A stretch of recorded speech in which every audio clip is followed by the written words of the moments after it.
this is Ria N2RJ, and I'm here wearing my mask because you have to wear a mask in New Jersey.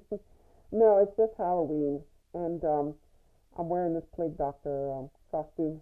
So it is Halloween here in the States and in New Jersey especially, and other parts of the world that celebrate it. We did have Mischief Night last night in New Jersey where local teenagers go in their toilet paper houses, but I think it rained a little too much for that to happen. Plus, a lot of towns have been implementing curfews. But today we're going to get a little bit off the beaten path. We're going to talk about my favorite area in the world anyway, a unique place in the world. It's the National Radio Quiet Zone. And this is basically on the border of Virginia and West Virginia. And it also encompasses a small part of Maryland, of the Maryland Panhandle. So let's talk about it. And, I'll show you some photos from when I went there and also some tips if you want to visit. So National Radio Quiet Zone, what is it exactly? Well, it was established by the FCC in November 1958 and by the Interdepartment Radio Advisory Committee, IRAC, on March 26, 1958.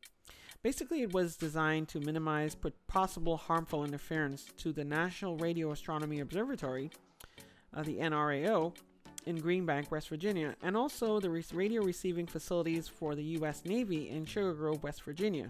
So I guess the first question many people have is, how exactly do you get there? Well, it's not that quite straightforward. They don't have an airport, at least a public use airport there that has commercial flights and such. They tell you to fly into Pittsburgh, fly into D.C., fly into Charlottesville, and then drive down. They have a comprehensive list of directions on their website, or quite frankly, you could just plug it into Google Maps and make sure your maps doesn't require any cell phone data for routing if you're using GPS. Probably better use a car GPS if you have GPS in your car. But yeah, it's way out of the beaten path, like I mentioned. And if you're driving out there, I would really recommend, one, that you have a full tank of fuel, because if you're driving a gas car, you don't want to run out of gas. And the gas stations are few and far between, and they close early, a lot of them. So it's better to be prepared. If you're driving an electric vehicle, I would recommend charging up to 100% at one of the fast charge stations, or if you stay overnight in Charlottesville or somewhere there, or one of the outer portion points that you charge up fully. You can make the round trip in a Tesla, and the cool thing about an electric vehicle is that you can actually plug it in overnight where you're staying. But generally, I would also really recommend that you have some sort of radio communication that does not rely upon the cell phone grid. As I mentioned, there is no cell phone reception out there. There are payphones, believe it or not, in downtown Cass, right, which is like the nearest town to Green Bank, and you can make phone calls from a payphone. But when you're driving through the woods, especially if you're driving at night, it's going to be a little iffy. So you probably want to have an HF radio. VHF, UHF is probably going to be useless to you. Maybe a CB radio would probably work too, but those are often distance limited as well. So it's good to have an HF radio in your car, and this way you can call for help if need be. Other than that, it's mostly uneventful, and it's a really scenic trip. The only problem is right now, of course, we have COVID-19, but when those restrictions ease up, hopefully you can take the trip out there. I know I want to go back. So at the actual visitor center itself, there is a lot to do. But when you take the tour guided out to the telescope, that's where the real fun begins. So generally you start your tour with a explanation and a science experiment. And they show you basically with, I think it's like liquid nitrogen, where they have a balloon and they make it contract and expand back. And they also show you with a spectrum analyzer what happens with your digital camera and how much noise it generates. So this is one important thing. If you do go there, you cannot take any pictures with digital cameras, except as far away as the science building, as the main administration and the actual observatory building.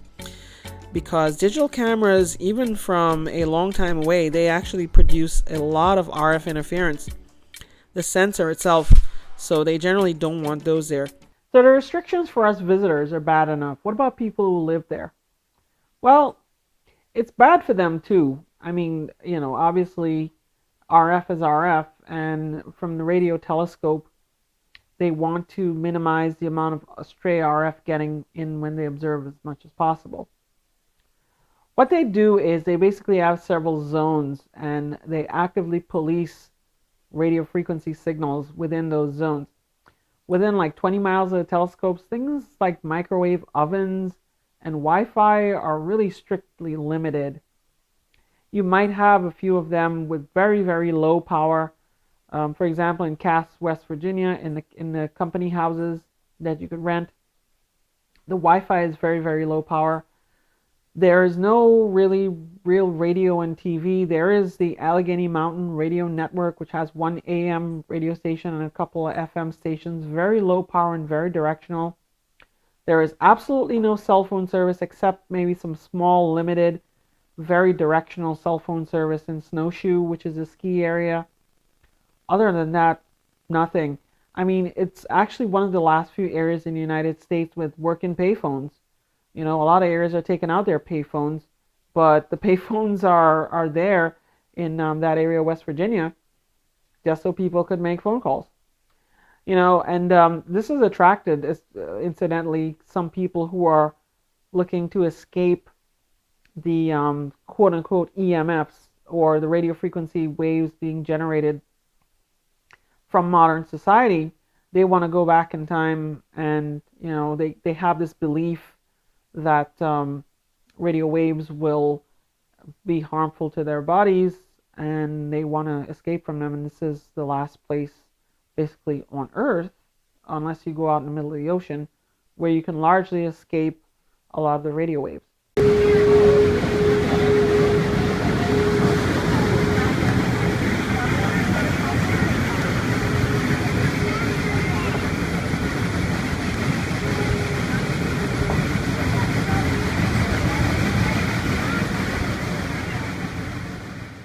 And well, what else is there to do there? Well, you do have the Cass Scenic Railroad, which is a very nice scenic old logging railroad that's actually restored, and they have old steam engines that chug up the hill, and they have really nice restored little cabins. You can go, no electricity of course, but they do have wood stove.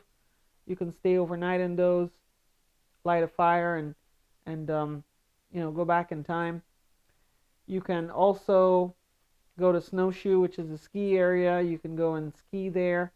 And actually, if you have an electric vehicle like a Tesla, it's one of the only places there which has electric vehicle charging. Of course, the other place which has electric vehicle charging is a local campground where you can plug into a 50 amp outlet. So that's something to keep in mind. Of course, there is the beauty of the George Washington National Forest, and when we went, we actually combined our trip with a trip to Busch Gardens. So when all these amusements open fully back up and everybody's all together and not worrying about the virus anymore, maybe you could take a trip to Busch Gardens and then go to the telescope. It'll be fun.